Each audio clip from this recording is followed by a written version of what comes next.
Picture a child lashing out against other children, acting impulsively, or defying authority. These behaviors, known as externalizing behaviors, are not just annoying or frustrating, but may have serious adverse consequences. Hello everyone, my name is Rowan Shetner, and today I will be talking about a study I conducted last summer on the longitudinal and sex-differentiated associations between maternal parenting styles and children's externalizing behaviors.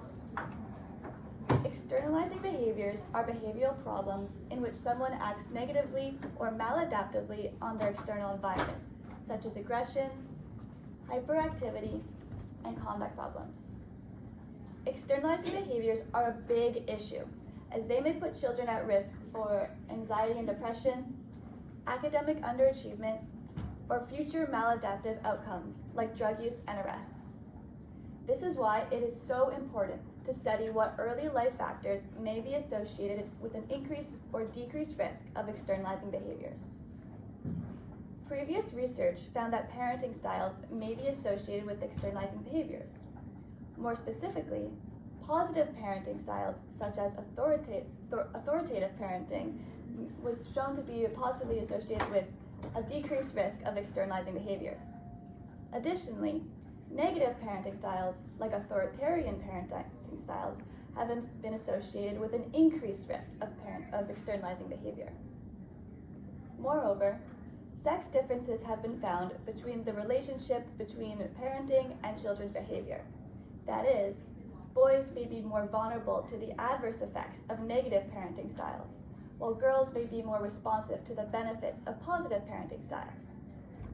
However,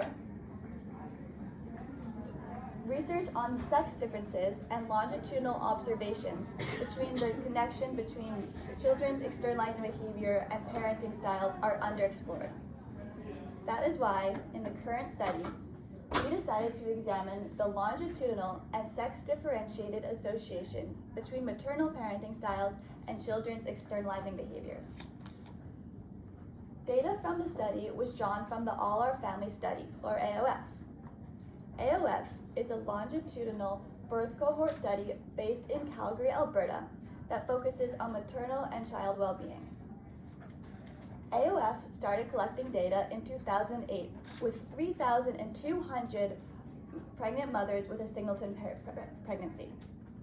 Most of the AOF data comes from maternal self-report questionnaires, which have been assessed over these various time points. In each maternal self-report questionnaire, there are several scales that assess numerous outcomes for both the mother and the child. In this study, our exposure variables were children's externalizing behaviors, which were measured during AOF's 36-month follow-up, using a scale adapted from the National Longitudinal Survey of Children and Youth. We looked at two different parenting styles. The first parenting style we looked at was ineffective hostile parenting, which was measured through 15 questions on a 5-point Likert scale.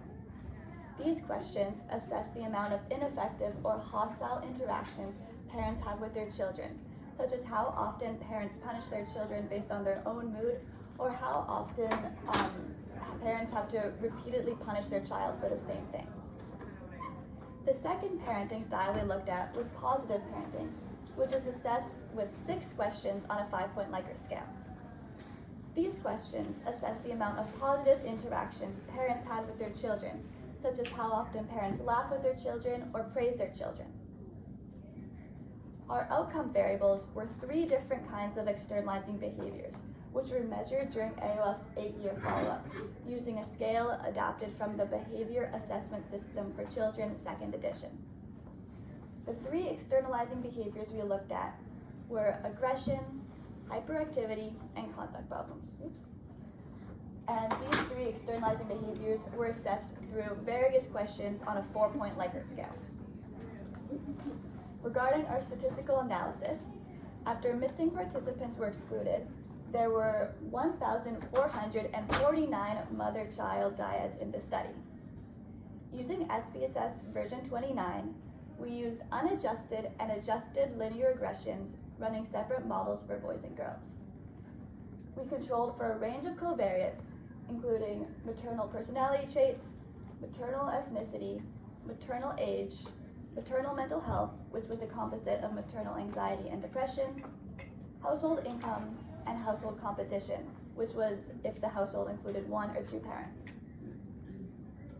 For our hypotheses, we hypothesized that ineffective hostile parenting would be associated with an increased risk of children's externalizing behaviors, with a stronger association for boys because, as I had previously mentioned, previous literature has shown that boys may be more vulnerable to the adverse effects of negative parenting.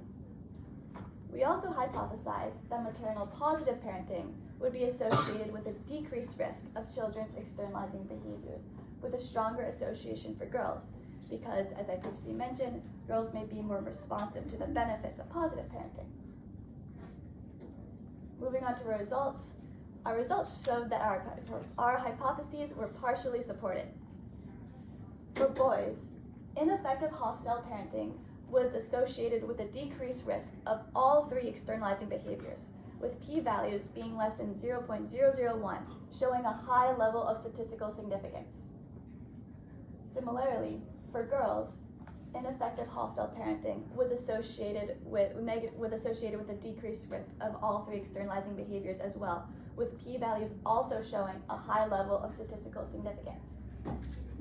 Additionally, for positive parenting and boys, positive parenting was associated with a decreased risk of all 3 externalizing behaviors as well, with p-values showing the association for aggression being highly statistically significant, for hyperactivity being statistically significant, and for conduct problems being very statistically significant. However, there were no statistically significant associations between the relationship between positive parenting and girls' externalizing behaviors. There are some limitations of this study. First, data from the study was exclusively maternal self-report, which means we missed out on perspectives of important people in children's lives, such as parents and teachers. Second, around 80% of this sample identified as white or Caucasian, which means the findings may not be generalizable to contemporary populations, urban populations, as Calgary today has a substantially higher amount of racial minorities than when these participants were first recruited back in 2008. These limitations are an area of future research. Future research should take perspectives from fathers and teachers on their children's externalizing behaviors, in addition to looking at paternal parenting styles and perhaps even teaching styles. Additionally, future research should aim to include samples from a more racially diverse sample. However, this study also has some notable strengths. We had a large sample size with a roughly equal amount of boys and girls, allowing for adequate statistical power. Also, the longitudinal design of this study allows us to see how earlier parenting styles may be associated with later externalizing behaviors. But so what? Why do these findings matter? These findings add valuable nuance to the existing literature base by showing the significance of the relationship between maternal parenting styles and children's externalizing behaviors. These findings also show that these associations may have previously unreported sex differences, and that the associations exist longitudinally. Future research should explore possible mechanisms behind the sex differences found in this study, particularly regarding positive parenting. In conclusion, externalizing behaviors may have serious adverse consequences on children's developmental outcomes as they move into adolescence and adulthood, which is why it is crucial to have research such as this that seeks to minimize or prevent externalizing behaviors by researching what early life factors are associated with them. This research is a stepping stone for future research study, in addition to intervention and prevention strategies to improve parenting techniques to reduce the burden of children's externalizing behaviors. I'd like to thank all these organizations which helped make this research possible, and thank you all so much for listening.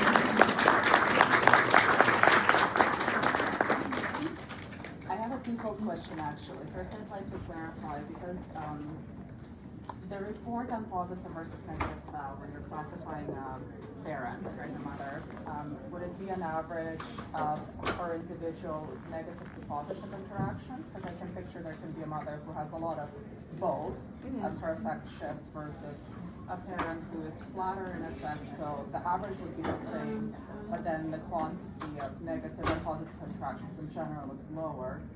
Or is it more of scale where you say, okay, this parent has more of a positive style versus a negative style? And the second question would be, I imagine, because it's longitudinal, there is an opportunity for a parent to shift style, whether it's because their life is different or because maybe they're becoming more aware of those factors, and has there been noted any change in the child's kind of outcomes based on the change in the parenting style? Those are both very, very good questions. Regarding the first question, so we didn't characterize a mom as like either having like positive or ineffective. Like these were like separate analyses. So it could be possible that a mom had like very high positive parenting tendencies and also very high ineffective hostile parenting tendencies.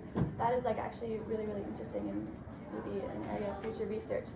But it would be cool to see like how the positive like amount of positive parenting that contrasted to the amount of ineffective hostile, because it doesn't have to be like for sure. And that would be the inconsistency would also be very hard for the child, even if they had a lot of positive parenting things. And then your second question, it is very true that the parenting styles could change over time, and we did not look at it. We only looked at the parenting styles over at the 36-month time point, but that would also be an area of future research to see like how parenting styles change and how like what impact parenting styles like at earlier time has on later, and like later and parenting styles at a later time have at that time. You know what I mean? Like that would be interesting to see. Because you think like for parents who come out, okay, well I was really messed up at that point, right? Like if I change, is it too late for my kid kind of thing, right? And like what are the long-term effects of earlier parenting styles versus if it happens later in life? Yeah, that's very good point. I just had a question, because I noticed a lot of research on parenting styles impacting behaviors in children, but there's also some research on children's behaviors related to certain neurodevelopmental disorders like ADHD impacting parenting styles. And so I'm curious if that was taken into consideration of any diagnoses or anything, because those factors in the VASC are often what you use to assess ADHD behaviors. So I'm curious about that. The focus seems to be parenting styles impacting that, but actually there's maybe the opposite relationship happening. Yeah, that's a very, very good point, and that's why we wanted to see like obviously it's not like exactly like causal, we can't see for sure, but we tried to. That's why we wanted to have parenting styles at the earlier time point, because like when they were 36 months old, they probably like it, you know what I mean? Like we wanted to have it earlier, even though like of course 36 months old could have like developmental disorders and like even like subclinical issues with their behavior that could impact their parenting styles. We wanted to like try to make it like the parenting styles, the evaluation earlier to like try to control for that, but like it can never be perfect. You know what I mean? Yeah, I can see that. I know there's more and more research showing that earlier things like even sleep difficulties of like 1-year-old is related to neurodevelopment. So that's some more research of like dysregulation at that time. But I see your point of that possibly not the same. But So that's thank you. It's interesting. Yep. The question I might get from my students in my classes is you identify male versus female behaviours, right? And they would ask me, but does that hold for children that are gender diverse? So that's a good question. And then when I was like trying to design this study, I wanted to like try to include a gender diverse sample, but there was only one child identified as like non-binary, so it was not enough to to study that. But that is an area of future research, and I did use sex as opposed to gender because it could be like a lot of those kids maybe did have like when they grew up like beyond 8 years old they didn't identify as male or female, but that's why I like wanted to use sex and stuff.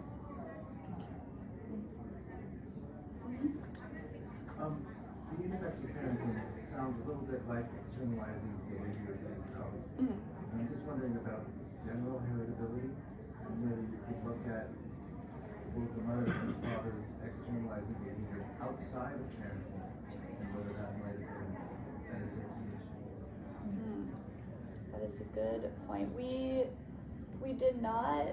Yeah, that would have been very interesting. We tried to control for like maternal mental health, which would be like internalizing behaviors, but I don't think and then I'm sure AOF did collect data on like some maternal externalizing behavior, but we didn't control for that. But I'm sure that definitely like had an impact on their parenting styles. So it's like, it's never perfect, it's like just their parenting styles have this effects on this. Like it's all like everything's intertwined, as I'm sure you know. That's like a good thing to consider. You mentioned composition of family with father or mother. Was it all single child households or were there siblings involved? So the family composition was just like two parent. It could have been like mom and like stepdad or like mom and like whoever. But there was like there was a variety of like single moms and like moms and dads and like moms and stepdads. Like were there siblings? Were there siblings? Oh, sorry. These were the eldest childs, but there could have been younger siblings, but we didn't like control for that. Okay, thank you so much.